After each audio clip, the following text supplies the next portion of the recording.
Welcome to Sri Venkateswara College of Arts and Science, Amlapuram. Dear students, good morning, dear students. My name is Sheikh Shadrach, lecturer in politics, Sri Venkateswara College of Arts and Science, Amlapuram, East Godavari. In this college, I affiliated to Adikavanana University, Rajamahendravaram. Third BA, History Cluster Paper 3 నుంచి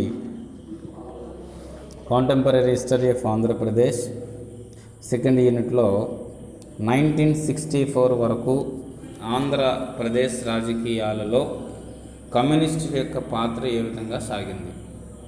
1964 వరకు ఆంధ్రప్రదేశ్ రాజకీయాల్లో కమ్యూనిస్టుల యొక్క role ఏమిటి అనేటువంటిది మనం చూస్తున్నాం. 1964 వరకు ఆంధ్రప్రదేశ్ రాజకీయాల్లో కమ్యూనిస్టుల యొక్క పాత్ర. భారతదేశంలో కమ్యూనిస్టు ఉద్యమ వ్యాప్తికి ఆంధ్రప్రదేశ్ ప్రధానమైన పాత్ర నిర్వహించిందని మనం చెప్పవచ్చు. ఏమండి, భారతదేశంలో కమ్యూనిస్ట్ యొక్క పార్టీ ఉద్యమ స్ఫూర్తికి ఆంధ్రప్రదేశ్ ఏమంటే ప్రధానమైనటువంటి పాత్రను పోషించింది. అయితే అసలే ఇక కమ్యూనిస్ట్ యొక్క పార్టీ సిద్ధాంతాలు ఏ విధంగా ఉంటాయి, మరి అవి ఏ విధంగా ఎక్కడెక్కడ సమావేశాలు జరిగాయి అనేటువంటిది కూడా మనం కొంచెం వివరంలోనికి మనం వెళ్ళాలి. అయితే భారతదేశంలో రెండవ అతి ప్రాచీన జాతీయ పార్టీ జగత్వనాలి భారతదేశంలో రెండవ అతి ప్రాచీన జాతీయ పార్టీ. మరి మొదటి జాతీయ పార్టీ కాంగ్రెస్. స్వతంత్రం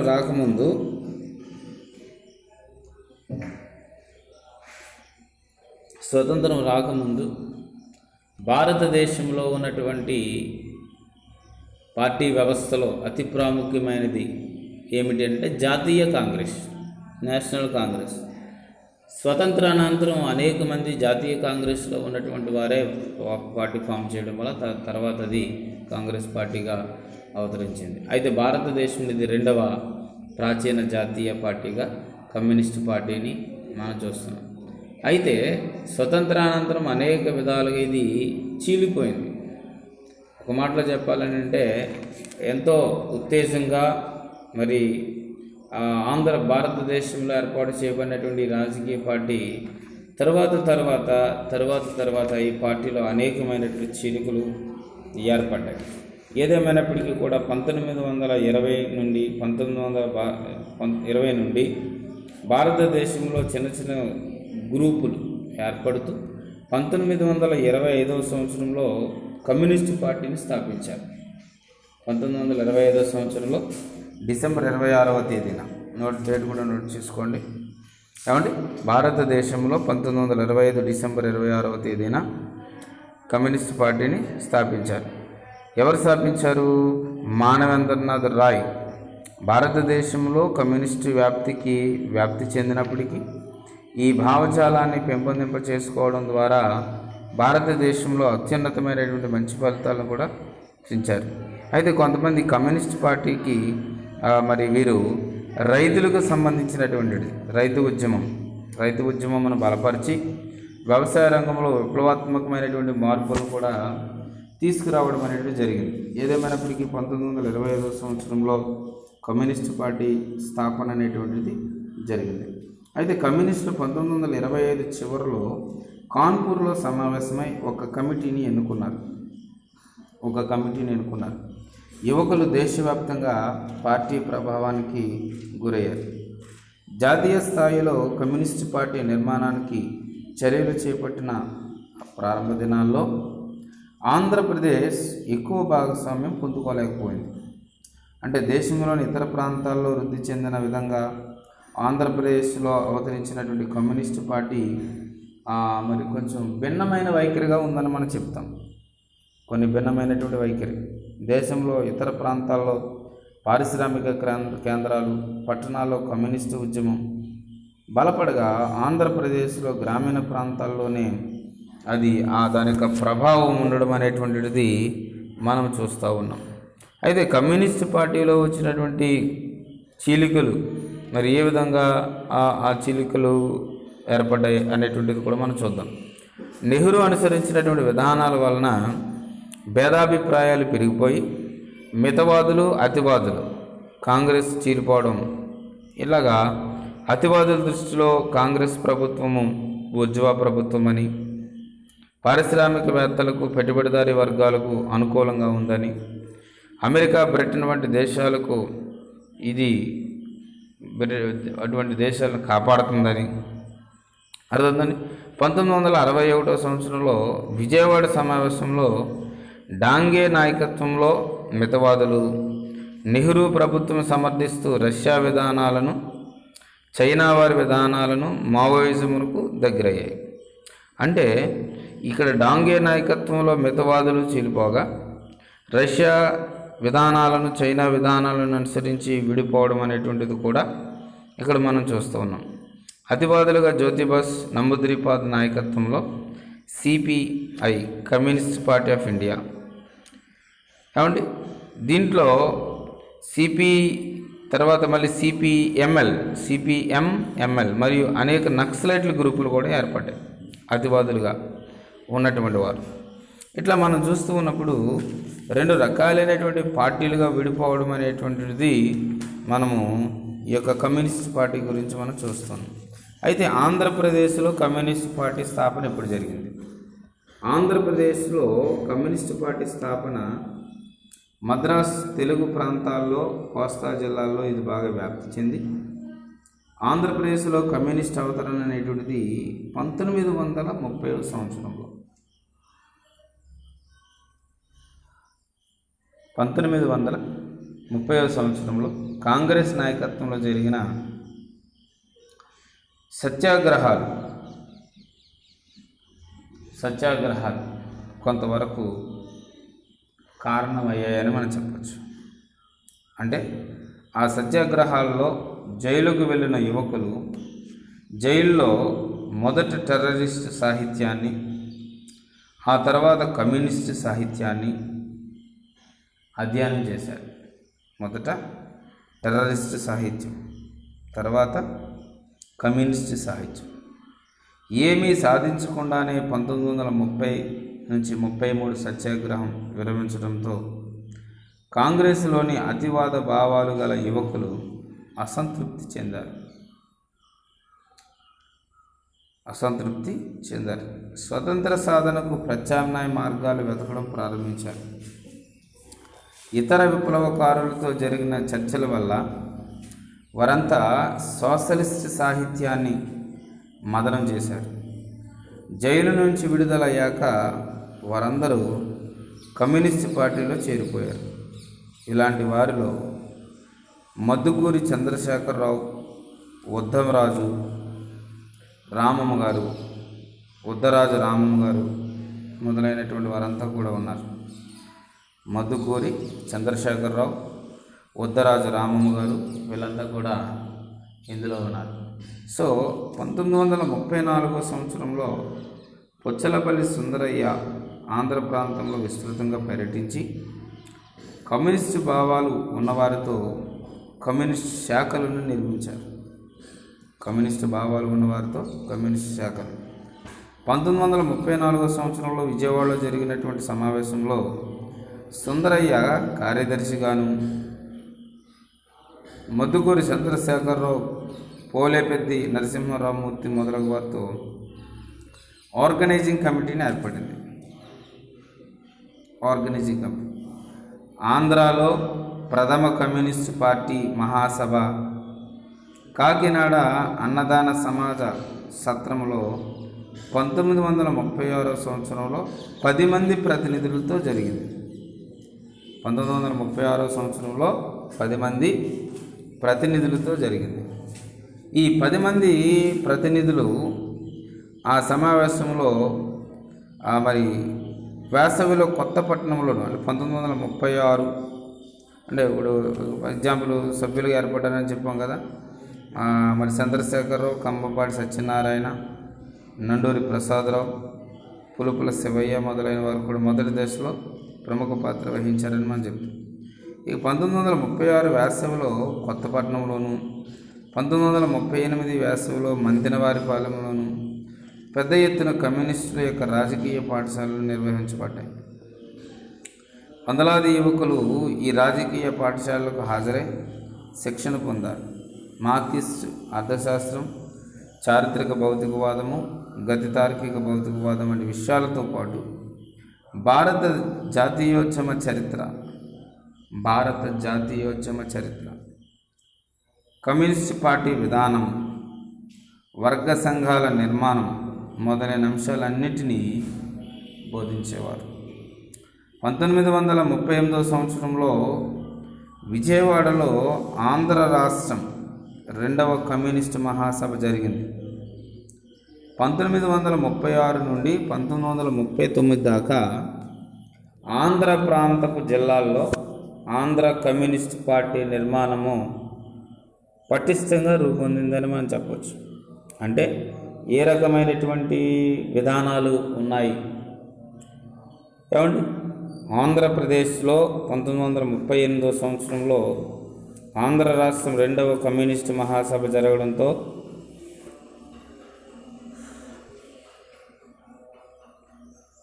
ఆంధ్ర ప్రాంతపు జిల్లాల్లో ఈ కమ్యూనిస్ట్ యొక్క ప్రభావం, కమ్యూనిస్ట్ సిద్ధాంతం యొక్క ప్రభావము చాలా ఎక్కువ వ్యాప్తి చెందింది.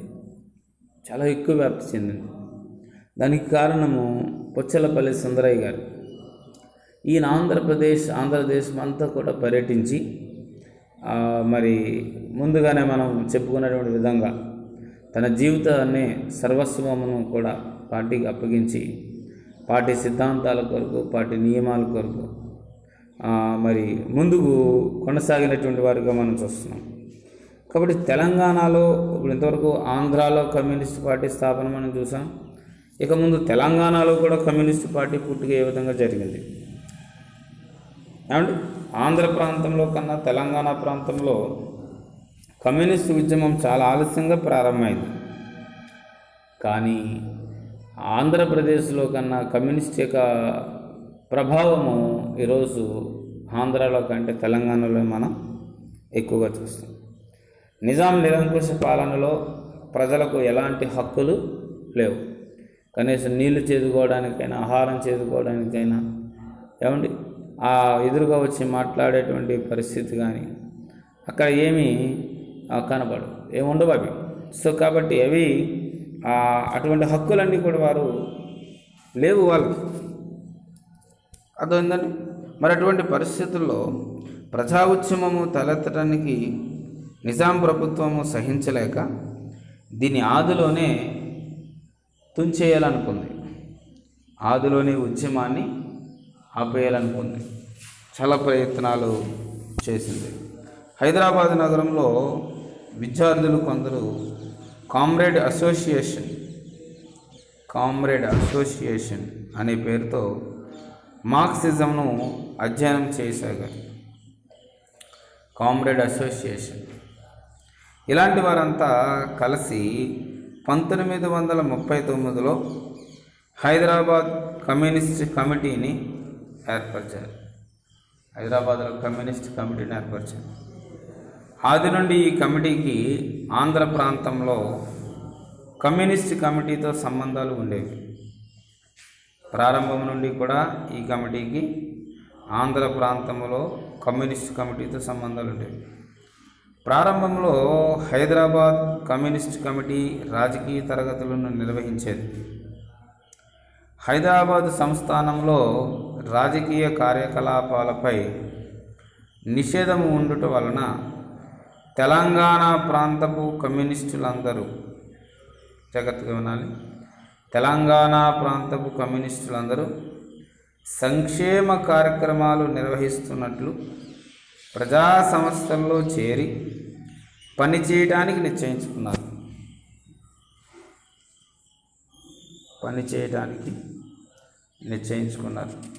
అంటే ఈ ప్రాంత ప్రజానికము లేదా తెలంగాణ ప్రాంతపు కమ్యూనిస్టులు కానీ వీళ్ళంతా కూడా ప్రజలకు సేవ చేసేటువంటి క్రమంలో మరి ప్రజావేదికగా రూపుదిద్దుకుంటున్న ఆంధ్ర మహాసభను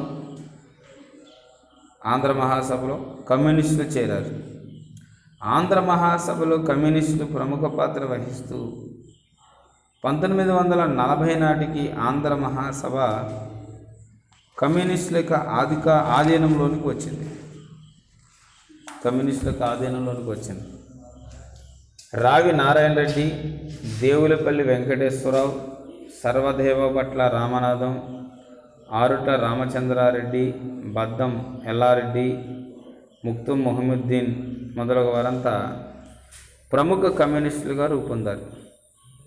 తెలంగాణలో కమ్యూనిస్టుల యొక్క ప్రభావము, కమ్యూనిస్టుల యొక్క పాత్ర రావి నారాయణ రెడ్డి గారు, దేవులపల్లి వెంకటేశ్వరరావు గారు, సర్వదేవభట్ల రామనాథం, ఆరుట్ల రామచంద్రారెడ్డి, బద్దం ఎల్లారెడ్డి, ముక్తుం మొహముద్దీన్ మొదలగు వారంతా ప్రముఖ కమ్యూనిస్టులుగా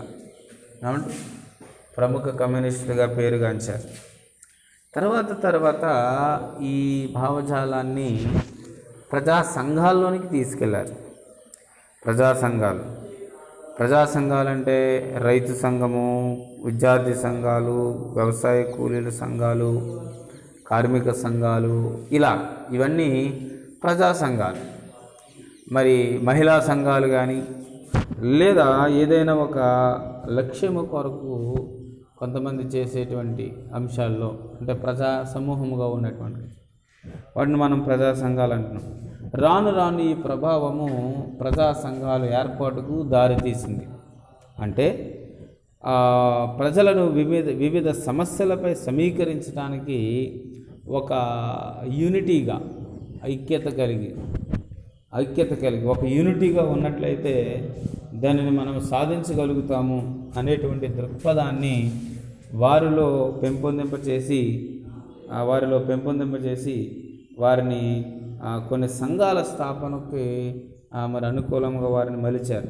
అటువంటి వారిలో అఖిల భారత రైతు సంఘం, అఖిల భారత రైతు సంఘము ప్రజా సంఘముగాను, ఇకపోతే అఖిల భారత విద్యార్థి సమాఖ్య విద్యార్థి సంఘాలు, వ్యవసాయ కూలీల సంఘం. ఈ రోజున ప్రజా సంఘాలు వెలువడడానికి గల కారణము కనుక మనం చూసినట్లయితే ఆ యొక్క ఉద్యమ ప్రభావమే అని మనం చెప్తాం. అదేవిధంగా జమీందారులకు వ్యతిరేకంగా ఉద్యమాలు నడపడంలో ప్రజలు పార్టీ వైపు ఆకర్షితులవుతున్నారు. దీంట్లో మనం చూసినట్లయితే జమీందారులకు వ్యతిరేకంగా ఉద్యమాలు నడపడంతో ప్రజలు పార్టీ వైపు ఆకర్షితులు. 1942 సంవత్సరంలో బ్లాక్ మార్కెట్కు వ్యతిరేకంగాను, నిత్యావసర వస్తువుల పెరుగుదలకు వ్యతిరేకంగా పోరాటాలు నిర్వహించింది. సో దీంట్లో భాగంగా మనం చూసినట్లయితే ధరలు ఎక్కువగా ఉన్నప్పటికీ కూడా నిత్యావసర సరుకులు లేదా నిత్యావసర వస్తువుల యొక్క ధరలు అధికముగా పెరుగుతూ ఉన్నప్పుడు ఈ ప్రజా సంఘాలు కానీ, విద్యార్థి సంఘాలు కానీ, వ్యవసాయ సంఘాలు కానీ, లేదా కమ్యూనిస్టు భావజాలాలు కలిగినటువంటి విద్యార్థులు కానీ, ప్రజానాయకులు కానీ వీరంతా కూడా ఉద్యమ స్ఫూర్తికి పూనుకుంటారు. కాబట్టి 1942 సంవత్సరంలో బ్లాక్ మార్కెట్కు వ్యతిరేకంగా, నిత్యావసర వస్తువుల పెరుగుదలకు వ్యతిరేకంగా, ధరల పెరుగుదలకు వ్యతిరేకంగా పోరాటాలు నిర్వహించారు. ఇక తెలంగాణ సాయుధ పోరాటము హైదరాబాద్ సంస్థానాధిపతి అయిన నైజాం నవాబు నియంతృత్వానికి వ్యతిరేకంగా ఫ్యూడల్ వ్యవస్థను, వెట్టి చాకిరీని తుదముట్టించడానికి కమ్యూనిస్ట్ పార్టీ నాయకత్వంలో చారిత్రకమైనటువంటి సంగతులను తెలంగాణ సాయుధ పోరాటము కొనసాగింపజేసింది. అంటే ఫ్యూడల్ వ్యవస్థను, వెట్టి చాకిరీని తుదముట్టించడానికి కమ్యూనిస్ట్ పార్టీ నాయకత్వంలో చారిత్రాత్మకమైన తెలంగాణ సాయుధ పోరాటం. ఈ పోరాటము 1946లో ప్రారంభమై 1951 వరకు జరిగింది. 1946లో ప్రారంభమై 1951 వరకు జరిగింది. 4,000 మంది కమ్యూనిస్ట్ కార్యకర్తలు ప్రాణాలు అర్పించారు. ఇంచుమించు దగ్గరగా సుమారుగా 4,000 మంది కమ్యూనిస్ట్ కార్యకర్తలు మరి వారి యొక్క ప్రాణాలను అర్పించారు. ఈ పోరాటము నైజాం నవాబు పాలనను తుదముట్టించడమే కాక భారతదేశంలో భూ సమస్యను ముందుకు తీసుకొచ్చింది. కాబట్టి ఈ యొక్క పోరాటం నైజాం నవాబు యొక్క పాలనను తుదముట్టించడం అనేటువంటి లక్ష్యాన్ని ఆధారంగా చేసుకుని ముందుకు వెళుతుంది. తెలంగాణ సాయుధ పోరాట విరమణ సందర్భంగా పార్టీ నాయకుల్లో భేదాభిప్రాయాలు ఏర్పడ్డాయి. 1964 సంవత్సరంలో పార్టీ చీలికకు పునాది ఈ పోరాట విరమణ సందర్భంగా ఏర్పడిందని కొందరు అభిప్రాయపడుతూ ఉన్నారు. ఈ పోరాటంపై గ్రంథాలు రచించిన రావి నారాయణ రెడ్డి కానీ, పొచ్చలపల్లి సుందరయ్య గారు కానీ, దేవులపల్లి వెంకటేశ్వరరావు గారు కానీ వీరందరికీ కూడా భిన్నాభిప్రాయాలు వెలువచ్చాయి. ఒకరి యొక్క ఆలోచన విధానాలు ఒక విధంగా, వీరందరికీ కూడా భిన్నాభిప్రాయాలు అనేటువంటివి ఏర్పడ్డాయి. అయితే ఎన్నికల్లో పోటీ స్వతంత్రానంతరం కమ్యూనిస్ట్ పార్టీ తన వ్యూహాన్ని మార్చుకుని ఎన్నికల్లో పోటీ చేయడానికి నిర్ణయించుకుంది. భారతదేశంలో మొదటి సార్వత్రిక ఎన్నికలు 1952 సంవత్సరంలో 1952 సంవత్సరంలో మొదటి సార్వత్రిక ఎన్నికలు జరిగాయి. అయితే మొదటి సార్వత్రిక ఎన్నికలకు సంబంధించినటువంటి అంశాల్లో మొదటి స్వతంత్ర ఎన్నికల్లో మద్రాసు రాష్ట్రంలో ఆంధ్ర జిల్లాలో భారత కమ్యూనిస్ట్ పార్టీ ఘన విజయాలు సాధించింది. చాలా ఇంపార్టెంట్ అండి. మద్రాసు రాష్ట్రంలోని ఆంధ్ర జిల్లాలో భారత కమ్యూనిస్ట్ పార్టీ ఘన విజయాలు సాధించింది. అప్పటికి ఆంధ్రప్రదేశ్ భూభాగము మద్రాసు రాష్ట్రంలో కొంచెం భాగంగా ఉండేది. మద్రాసు రాష్ట్రంగా మరి పరిపాలన చేయడం అనేటువంటిది ఉండేది.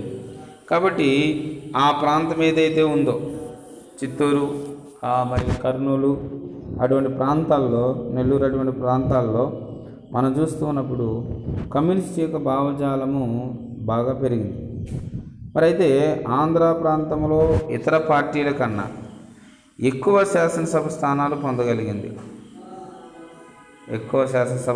పొందగలిగింది.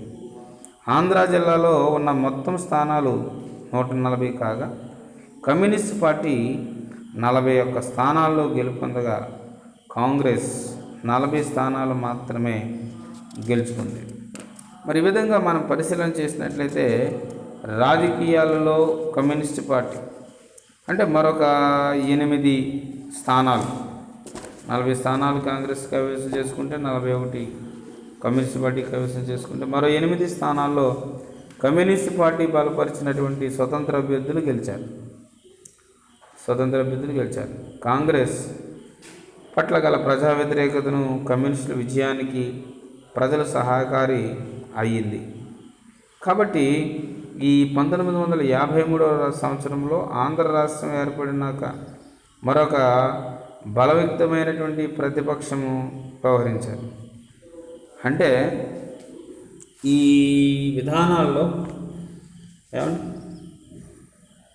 విధానాల్లో కమ్యూనిస్ట్ పార్టీ బలపరిచినటువంటి స్వతంత్ర అభ్యర్థులు కూడా గెలుపొందడం అనేటువంటిది అది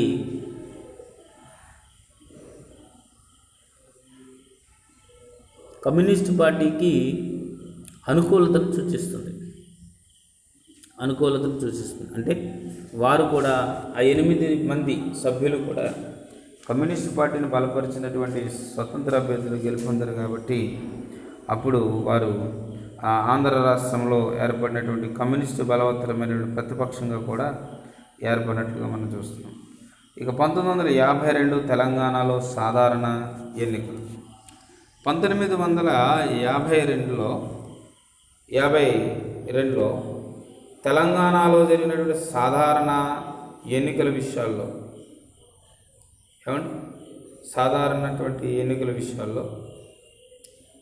ఏ రకమైనటువంటి విధానాలు అనేటువంటివి ఉన్నాయి.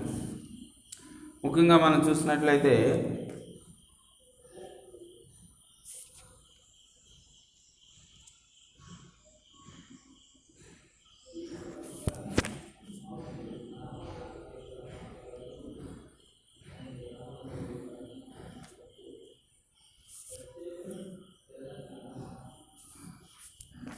ముఖ్యంగా మనం చూసినట్టయితే ఆంధ్ర ప్రాంతంలోని వలె భారత కమ్యూనిస్టు పార్టీ తెలంగాణలో కూడా 1952 సార్వత్రిక ఎన్నికల్లో ఘన విజయం సాధించిందని చెప్పాలి. 1952 స్వతంత్ర సార్వత్రిక ఎన్నికల్లో ఘన విజయం సాధించింది. తెలంగాణ ప్రాంతంలో కమ్యూనిస్టు పార్టీ నిషేధము తొలగినందున కమ్యూనిస్టులు ఇతరులు కలిసి people's democratic front PDF people's democratic front PDF పేరుతో పోటీ చేశారు. అయితే 98 నియోజకవర్గాల్లో 44 స్థానాలకు కమ్యూనిస్టులు పోటీ చేసి 36 స్థానాల్లో విజయం సాధించారు. తెలంగాణ రైతు సాయుధ పోరాట ప్రాంతంలో కమ్యూనిస్టులు గెలవడంతో వారి విధానాలకు జనసమ్మతి లభించిందని చెప్పవచ్చు. నల్గొండ పార్లమెంటు సీటుకు పోటీ చేసిన రావి నారాయణ రెడ్డికి ఆనాడు నెహ్రూ కన్నా ఎక్కువ మెజార్టీ వచ్చింది. ప్రధానమంత్రి రేసులో ఉన్నటువంటి నెహ్రూ కంటే రావి నారాయణ రెడ్డి గారికి ఎక్కువ మెజారిటీ లభించింది. సో ఆయన నల్గొండ పార్లమెంట్ సీటుకు పోటీ చేశారు. ఆయనకి నెహ్రూ కంటే ఎక్కువ మెజారిటీ అనేటువంటిది వచ్చింది. ప్రజలు ఓట్లు వేసి గెలిపించారు, విజయం ఇచ్చారు, అత్యధిక మెజారిటీని తెచ్చారు.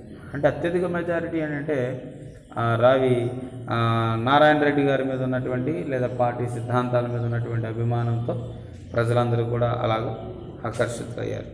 ఇక 1955 ఆంధ్రాలో ఎన్నికలు. 1954 సంవత్సరంలో ఆంధ్ర రాష్ట్రంలో టంగుటూరి ప్రకాశం పంతులు మంత్రివర్గం కూలిపోవడంతో రాష్ట్రపతి పాలన విధించి 1955 సంవత్సరంలో ఎన్నికలు జరిపారు ఆంధ్రప్రదేశ్లో. కమ్యూనిస్ట్ పార్టీ తన బలాన్ని అధికంగా అంచనా వేసుకుని అధికారంలోకి రాబోతుందనేటువంటి ధైర్యంతో ఒంటరిగా పోటీ చేసింది. కానీ కాంగ్రెస్, కృషికర్ లోక్ పార్టీ, ప్రజా పార్టీలు కలుపుకొని ఐక్య సంఘటనగా పోటీ చేసింది.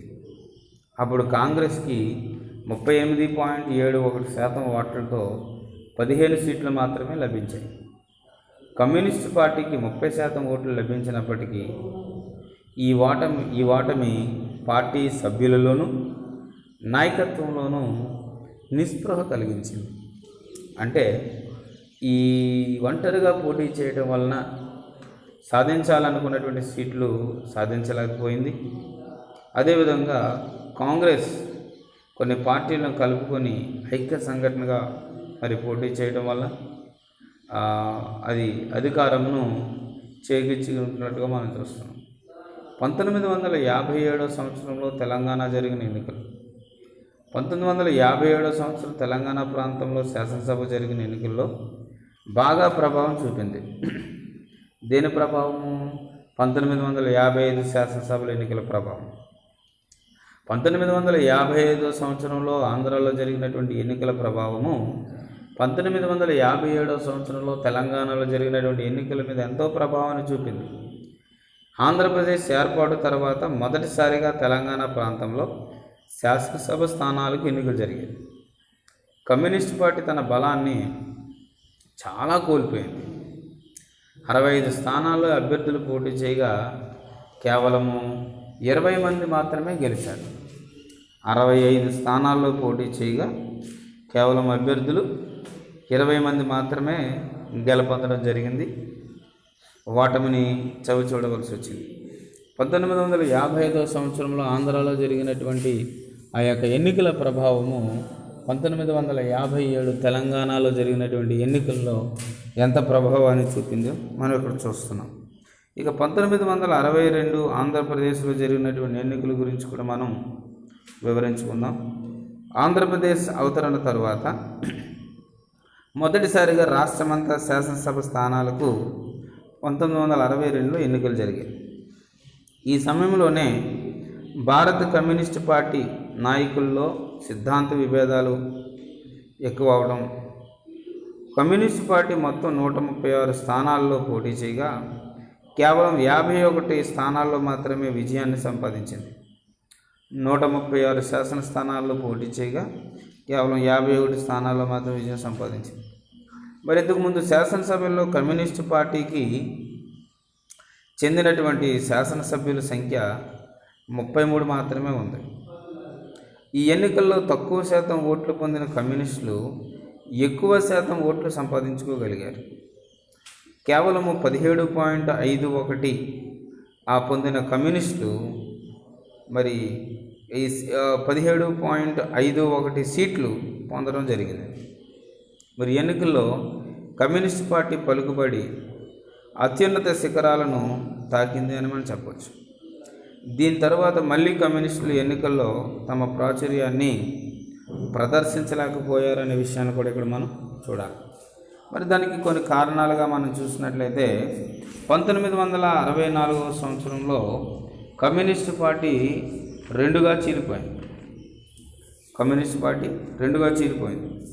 రెండుగా చీలిపోవడంలో మరి భారత చైనా యుద్ధం 1962 సంవత్సరంలో భారత చైనాకి మధ్య యుద్ధం జరిగింది.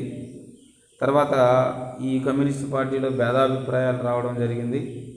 భారతదేశ పాలక వర్గాల పట్ల అనుసరించవలసిన ఎత్తుగడలు పంత మొదలైన విషయాల్లో ఎంతో కాలంగా భేదాభిప్రాయాలు ఉన్నవన్నీ కూడా ఒక్కసారిగానే బయటపడ్డాయి. అంతర్జాతీయ రంగంలో చైనా, రష్యా పార్టీల మధ్య అభిప్రాయ భేదాలు కూడా చీలికకు దోహదపడ్డాయి. అప్పటి వరకు చైనా, రష్యా యొక్క దేశాల్లో ఉన్నటువంటి కమ్యూనిస్టు ప్రభావం అంతా కూడా ఒక్కటిగా ఉండేది. కానీ ఆ దేశాల్లో ఉన్నటువంటి పార్టీల మధ్య అభిప్రాయ భేదాలు అనేటువంటివి రావడం ఏమండి ఈ చీలికి కూడా దోహదమయ్యాయని మనం చెప్పచ్చు. ఇక 1964లో జూలైలో కొంతమంది పార్టీ నాయకులు తెనాలిలో సమావేశమై కమ్యూనిస్ట్ పార్టీ ఆఫ్ ఇండియా బ్రాకెట్లో ఎం మార్క్సిస్ట్, సిపిఐ బ్రాకెట్లో ఎం పార్టీని ఏర్పాటు చేశారు. మరి మన రాష్ట్రంలో పుచ్చలపల్లి సుందరయ్య, మాకినేని బసవ పున్నయ్య, నండూరి ప్రసాదరావు, దేవులపల్లి వెంకటేశ్వరరావు మొదలగు వారు మరి ఈ యొక్క సిపిఐఎంలో చేరకుండా చండ్ర రాజేశ్వరరావు, నీలం రాజశేఖర్ రెడ్డి, నల్లమల గిరిప్రసాద్ మొదలైన వారు సిపిఐలోనే ఉన్నారు. కేవలం కొంతమంది మాత్రమే బయటికి వచ్చారు. మిగిలినటువంటి వారంతా కూడా సిపిఐ కమ్యూనిస్ట్ పార్టీ ఆఫ్ ఇండియాలోనే ఉండిపోయారు. ఆంధ్రప్రదేశ్లో మొదటి కమ్యూనిస్ట్ పార్టీ ప్రబల శక్తిగా ఉన్నప్పటికీ కాలక్రమేణా దాని ప్రాబల్యము తగ్గిందని చెప్పచ్చు. అర్థమవుతుందండి. అటువంటి వాతావరణంలో 2014లో జరిగినటువంటి ఎన్నికల్లో 2 తెలుగు రాష్ట్రాల్లో కూడా తన ప్రాబల్యము కోల్పోయిందని చెప్పచ్చు. ప్రస్తుత పరిస్థితుల్లో కూడా మరి అదే ధోరణి అనేటువంటిది నడుస్తూ ఉంది. కాబట్టి కమ్యూనిస్ట్ పార్టీ యొక్క ఆ విధి విధానాలు గురించి మనం చెప్తూ ఉన్నప్పుడు, లేదా ఇంపార్టెన్స్ గురించి మనం చెప్తూ ఉన్నప్పుడు, భారతదేశంలో 2వ అతిజాతీయ పార్టీగా పేరుగాంచి మరి ఎన్నో ఉద్యమ ప్రభావాలకు దారితీస్తూ అనేక సాహిత్యాలను గుండా వెళ్తూ ప్రజలను మరింత ఉత్తేజితులుగా చేసినటువంటి రాజకీయ పార్టీగా మరి కమ్యూనిస్ట్ పార్టీ ఉంది అని మనము చెప్పవచ్చు. Thank you very much.